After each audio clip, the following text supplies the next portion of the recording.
శ్రీమాత్రే నమ. జై గురు దత్తాత్రేయ నమ. ఈ వీడియోలో మనం కన్యారాశి వారికి డిసెంబర్ 2 నుంచి 29వ తారీఖు మధ్యలో మకర రాశిలో ప్రవేశించబోతున్నటువంటి శుక్రగ్రహ సంచారం ఈ రాశి వారి మీద ఏ విధంగా ప్రభావాన్ని చూపబడుతుంది అన్న విషయాన్ని మనం పరిశీలిద్దాం. మరి కన్యారాశి వారికి శుక్రుడు ధన భాగ్యాధిపతి. ఒక విధంగా కుటుంబ శ్రేయస్సు, కుటుంబ సౌఖ్యం, ధనం, సేవింగ్స్, బంగారు నగలు ఇవన్నీ కూడా శుక్రుని కారకత్వాలు ఈ రాశి వారికి. అలాగే భాగ్యస్థానం అంటే అదృష్టం, పూర్వపుణ్యస్థానం, అలాగే ఈ జన్మలో మీరు చేసుకున్నటువంటి కార్యక్రమాలు, అలాగే ఉన్నత విద్య, విదేశ ప్రయాణం, పుణ్యక్షేత్రాలు దర్శించడం, మీలో ఉన్నటువంటి సంస్కారం ఇవన్నీ కూడా భాగ్యస్థానం బట్టి ఆధారపడి ఉంటాయి. సో ఏదైనా గోచారరీత్యా శుక్రుడు శుభగ్రహాలతో కలిసి సంచరించినప్పుడు కన్యారాశి వారికి అదృష్టం చాలా అనుకూలంగా ఉంటుంది. మనీ రొటేషన్ బాగా పెరుగుతుంది. స్త్రీలతో సఖ్యతగా ఉంటారు. కుటుంబ సభ్యుల నుంచి గౌరవం పొందుతూ ఉంటారు.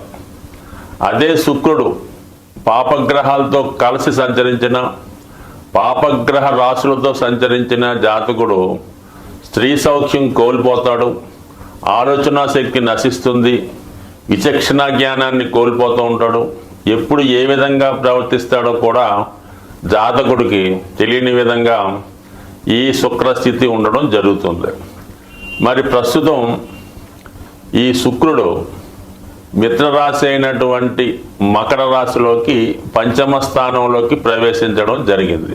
అంటే ఒక విధంగా కోణస్థానం అయినటువంటి లక్ష్మీ స్థానంలోకి లక్ష్మీ అనుగ్రహకారకుడైనటువంటి శుక్ర ప్రవేశం, మరి భాగ్యాధిపతిగా పంచమ స్థాన స్థితి జాతకుడికి అంటే కన్యా రాశి వారికి ఒక విధంగా లక్ష్మీ అనుగ్రహం కలిగే అవకాశం ఉన్నది.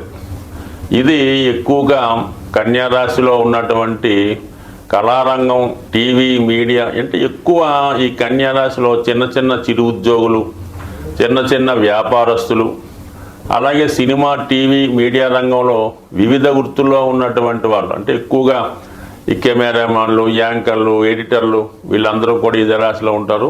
చిన్న యాక్టర్లు, డ్యాన్సర్లు వాళ్ళకి ఇది గొప్ప అనుకూలమైనటువంటి సమయం. వాళ్ళు ప్రతిభకు తగిన గుర్తింపు రావడం జరుగుతుంటుంది. అలాగే వాళ్ళు రెమ్యునేషను, వాళ్ళు డైలీ తీసుకునే వేతనం కూడా పెరిగి ఏదో ఒక విధంగా మరి వాళ్ళ యొక్క జీవనోపాధి గౌరవప్రదంగా కలిగే విధంగా ఈ రాశి కనబడుతూ ఉంటుంది. ముఖ్యంగా వాళ్ళలో ఉన్నటువంటి టాలెంట్ ఇంప్రూవ్ అవ్వడం, వాళ్ళలో ఉన్నటువంటి టాలెంటు అది పెద్ద డైరెక్టర్ చేతిలోనో నిర్మాత కంటితో పడడం వల్ల వారు మిమ్మల్ని ప్రోత్సహించి ఒక విధంగా మీకు మీ యొక్క అభివృద్ధికి వాళ్ళు కారణం అవ్వడం జరుగుతుంది. ఇంకా ఒక యాంగిల్లో ఏంటంటే మరి ఈ పంచమంలో శుక్రుడు వచ్చినప్పుడు జాతకుడు స్త్రీల యొక్క ఆకర్షణకు గురవడం జరుగుతూ ఉంటుంది. అంటే అమ్మాయిలు అయితే అబ్బాయిలు ఆకర్షించబడతారు, మరి అబ్బాయిలు అయితే అమ్మాయిలు అయితే అబ్బాయిలను ఆకర్షించి ప్రేమ వ్యవహారం అంటే వాళ్ళు పెళ్లి విషయం ముందు ఒకరు ఇష్టపడి పరస్పరం వాళ్ళు భావాలు కలిసినప్పుడు అది వివాహానికి దారి తీసే అవకాశం కూడా ఉన్నది. ఇది కూడా ఒక అదృష్టం అనుకుందాం. ముఖ్యంగా విద్యార్థులకి ఎవరైతే ఎక్కువ మ్యూజిక్ రంగంలో కానీ డ్యాన్సు, మిమిక్రీ ఇలాంటి వాటిలో ఉన్న వాళ్ళకి కూడా ఈ గ్రహస్థితి బాగుంది. ఇది ఒక యాంగిల్. ఇక ముఖ్యంగా మరి ఆల్రెడీ ఈ రాశిలో వివాహం జరిగి ఏదో కారణం వల్ల భార్యాభర్తలు వివిధ ప్రాంతాల్లో ఉన్నా సరే, ఏదో ప్రాబ్లం వల్ల భార్యాభర్తలు విడిపోయి ఉన్నా సరే, మళ్ళా పరస్పరం వీళ్ళు ఏదో ఒక పుణ్య కార్యక్రమంలోనో వివాహ వేడుకలోనో ప్రయాణాలు చేసినప్పుడు అనుకోకుండా కలిసి మళ్ళా పాత పరిచయాన్ని తిరిగి మళ్ళా కలుపుకునే విధంగా ఒకరికొకరు ఆకర్షించబడి వారి యొక్క వైవాహిక జీవితాన్ని తిరిగి కొనసాగించే అవకాశం ఉంది. అలాగే ముఖ్యంగా మరి శుక్రుడి పైన కుజుని యొక్క దృష్టి లాభస్థానంలో ఉండడం వల్ల జాతకుడు గతంలో విడిపోయినటువంటి ప్రేమికులు కానీ ఎఫ్ఐఆర్ ఉన్నవారు కానీ ఏదో విధంగా పూర్వపరిచి ఉన్నవారు తిరిగి వాళ్ళ బంధాన్ని కొనసాగించే విధంగా, అంటే ఏదైనా గతంలో విడిపోయిన వాళ్ళు తిరిగి కలుసుకుంటారు. అది భార్యాభర్తలైనా ప్రేమికులైనా ఎఫ్ఐఆర్ ఉన్న వారైనా ఉండొచ్చు. ఎప్పుడైతే ఈ కన్యా రాశి వారికి సప్తమ స్థానంలో రాహుగ్రహ సంచారం జాతకుడికి ఇటువంటి అనైతిక ఆలోచనలు రావడం జరుగుతూ ఉంటుంది. దానికి తోడు కుజుడు నీచబడి ఉండడం కూడా ఇటువంటి సాహసానికి చెడు కార్యక్రమాలకి ప్రోత్సహించడం జరుగుతూ ఉంటుంది. ఈ శుక్రుడు కుజుని యొక్క దృష్టి పడడం వల్ల ఇటువంటి ఆలోచనలు కన్యా రాశి వారికి, కన్యా లగ్నం వారికి వచ్చే అవకాశం ఉంది. పైపెచ్చు ఈ కన్యా రాశి వారికి ఏంటంటే అదే రాశిలో శుక్రుడు నీచబడి ఉంటాడు అన్నమాట. ఈ కారణాల వల్ల ఈ విధంగా ఏదో ఒక అనైతిక బంధం ఈ సమయంలో ఏర్పడి అది జాతకుడి యొక్క నష్టానికి, పతనానికి, ఆర్థిక నష్టానికి కారణం అవుతూ ఉంటుంది. సో ఏది ఏమైనా ఈ రాబోయే డిసెంబర్ 2 నుంచి 29 మధ్యలో ఈ కన్యా రాశి, కన్యా లగ్నం వారు మరి ఆర్థిక పరంగా ధన రూపంలో కానీ, స్త్రీ రూపంలో కానీ, తన యొక్క ఆలోచన వల్ల కానీ జీవితంలో నష్టపోవడం జరిగే అవకాశం ఉంది. జాగ్రత్తగా వ్యవహరించండి. స్వస్తి. జీవితంలో ఒక జాతకుడు కానీ, జాతకరాలు కానీ వారి యొక్క సౌందర్యం, ఆకర్షణ, అందం, ప్రేమ ఇవన్నీ జీవితంలో కలగాలన్నా, ఆఖరికి ఒక జాతకుడు శుభ్రమైనటువంటి వస్త్రాలు ధరించాలన్నా, ఒక మంచి భోజనం చెయ్యాలన్నా, అలాగే మంచి వాహనం కొనుక్కోవాలన్నా, ముఖ్యంగా వివాహ జీవితం ఎటువంటి ఇబ్బందులు లేకుండా సౌకర్యంగా ఉండాలన్నా శుక్రగ్రహ అనుగ్రహం తప్పనిసరి. అంటే శుక్రుడు కలల కారకుడు, అలాగే జాతకుడి యొక్క బలహీనతలకి, పతనానికి కూడా కారణం అవుతూ ఉంటాడు. ముఖ్యంగా వ్యసనాలకి శుక్రగ్రహ కారణం అవుతూ ఉంటుంది. అంటే రాక్షస గురువు కాబట్టి శుక్రాచార్యుల వారు ఇటువంటి వాటికి ఎంకరేజ్ చేస్తుంటారు అన్నమాట శుక్రుడి రూపంలో. అంటే స్త్రీ వ్యామోహం, అలాగే తాగుడు లాంటివి, మరి జోదం, దొంగతనాలు, హత్యలు, రేపులు, వీటికి కూడా ఈ శుక్రుడు వివిధ పాపగ్రహాలతో కలిసి ఉన్నప్పుడు, చంద్రుడు కూడా బలహీనమైనప్పుడు జరుగుతూ ఉంటాయి. అంటే శుక్రుడు సాక్షాత్తు లక్ష్మీ స్వరూపం లాంటిది అనుకుందాం. అంటే శుక్రుడి యొక్క అధిదేవత లక్ష్మీ అమ్మవారు. అంటే లక్ష్మీ అమ్మవారి యొక్క అనుగ్రహం కావాలంటే జాతకుడి యొక్క జన్మ జాతకంలో శుక్రుడు ఎటువంటి కళంకం లేకుండా ప్యూర్గా, సింగిల్గా శుభగ్రహ స్థానంలో ఉంటే జాతకుడికి అదృష్టం వరించడం జరుగుతుంది. శుక్రుడు ఎటువంటి పాపగ్రహంతో కలిసినా ఆ గ్రహ కారకత్వాల ద్వారా జాతకుడు పతనం అవ్వడం జరుగుతూ ఉంటుంది. శుక్రుడి యొక్క అనుగ్రహం కావాలంటే జాతకుడు లక్ష్మీ అనుగ్రహాన్ని పొందవలసి ఉంటుంది. అది పొందాలంటే జాతకుడు స్త్రీలతో గౌరవప్రదంగా వ్యవహరించాలి, భార్యని భార్యగా గౌరవించాలి, తల్లిని తల్లిగా గౌరవించాలి, ఇతర స్త్రీలను కూడా తల్లితో సమానంగా చూడాలి.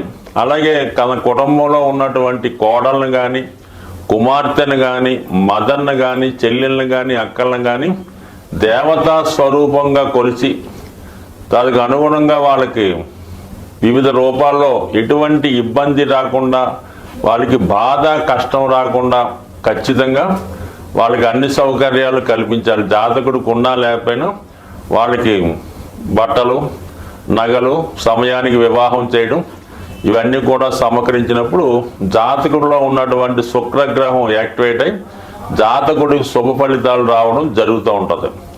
ఒకవేళ మీ కుటుంబంలో మీరు ఎంత ఉన్నత స్థాయిలో ఉన్నా మీ కుటుంబంలో ఉన్నటువంటి స్త్రీలకి ఎంత సౌకర్యంగా చూసినా మీ సిస్టర్కో, మీ అక్కగారికో, మీ కుమార్తెకో సమయానికి వివాహం చేయకుండా ఉంటే అది కన్యశాపం అనే ఒక శాపం తగులుతూ ఉంటుంది. అంటే ఇది శుక్రగ్రహ ఆగ్రహానికి గురవడం జరుగుతూ ఉంటుంది. ఆ కారణం వల్ల ఏంటంటే కుటుంబంలో శుభకార్యాలు వాయిదా పడుతుంటాయి, ఆర్థిక పరమైన ఇబ్బందులు రావడం జరుగుతూ ఉంటుంది. సాధారణంగా చూడండి, ఎవరి కుటుంబంలో అయినా ఆ కుటుంబంలో స్త్రీలకి వివాహం ఆలస్యం అవుతుందంటే ఖచ్చితంగా ఆ కుటుంబంలో ఆర్థిక సమస్యలు ఉంటాయి, లేదంటే ఆ కుటుంబ యజమాని బాధ్యతారహితంగా వ్యసనపడి ఉండడం జరుగుతుంటుంది. ఇవన్నీ తొలగాలంటే శుక్రగ్రహ అనుగ్రహం నిమిత్తం ప్రతి శుక్రవారం, కొన్ని ప్రాంతాల్లో గురువారం, ఎప్పుడైనా పర్లేదు, ఆ రోజు లక్ష్మీ అమ్మవారి అనుగ్రహానికి అమ్మవారిని విధి విధానంగా పూజ చేస్తూ మరి ఖచ్చితంగా లక్ష్మీ స్తోత్రం, శ్రీ సూక్తం, కనకదార స్తోత్రం లాంటివి చదువుతూ కంపల్సరిగా విష్ణు సహస్రనామాన్ని కూడా పారాయణ చేయాలి. ఎప్పుడైనా సరే లక్ష్మీ అనుగ్రహం కావాలంటే విష్ణుమూర్తి అనుగ్రహం తప్పకుండా ఉండవలసిందే. అది లేకుండా కేవలం లక్ష్మీ అమ్మవారిని పూజిస్తూ లక్ష్మీ స్తోత్రం చదివినంత మాత్రాన లక్ష్మీదేవి అనుగ్రహం ఎట్టి పరిస్థితుల్లో కూడా వచ్చే అవకాశం లేదు. కేవలం వెంకటేశ్వర స్వామిని ఆరాధించడం వల్లే మీకు పద్మావతి అమ్మవారి అనుగ్రహం లభిస్తుంది. ఈ చిన్న టెక్నిక్ గమనించండి, ఆ విధంగా వెళ్ళండి. దాంతోపాటు శుక్రునికి అనుకూలమైనటువంటి వజ్రాన్ని ధరించడం వల్ల, అది చాలా ఖరీదైనది, ధరించలేని వారు స్ఫటికమాలని ధరించడం వల్ల జాతకుడికి లక్ష్మి అనుగ్రహం కలుగుతుంది. అతనిలో ఉన్నటువంటి బలహీనతలు తొలగి, అంటే ఏదైనా స్త్రీ వీక్నెస్, ఇంకో బలహీనత ఉంటే దాని నుంచి బయటపడే విధంగా ఈ స్ఫటికమాల అతనికి సహకారపడుతుంది. అలాగే అనుకూలం ఉన్నవాళ్ళు స్ఫటికంతో తయారు చేసినటువంటి శివలింగాన్ని, చిన్నది 1 ఇంచి 2 ఇంచుల పరిణామంలో కానీ, స్ఫటికంతో చేసినటువంటి శ్రీచక్రాన్ని కానీ మీ పూజా మందిరంలో నిత్యం పూజించుకోవడం వల్ల ఖచ్చితంగా మీ యొక్క ఆర్థిక పరమైన సమస్యలు, కుటుంబంలో ఉన్నటువంటి వివాహపరమైన సమస్యలు, స్త్రీ దోషం, స్త్రీకి ఉన్నటువంటి శాపం కానీ, స్త్రీ శాపం కానీ, మాతృశాపం కానీ తొలగి ఆ కుటుంబం ఖచ్చితంగా మరి చక్కగా లక్ష్మీ కళతో మంచి నేమ్తో ఉండే అవకాశం ఉంది. బట్ ఏదైనా ఖచ్చితంగా మాత్రం శుక్రగ్రహ అనుగ్రహం కావాలంటే స్త్రీలను గౌరవించవలసిందే. స్వస్తి.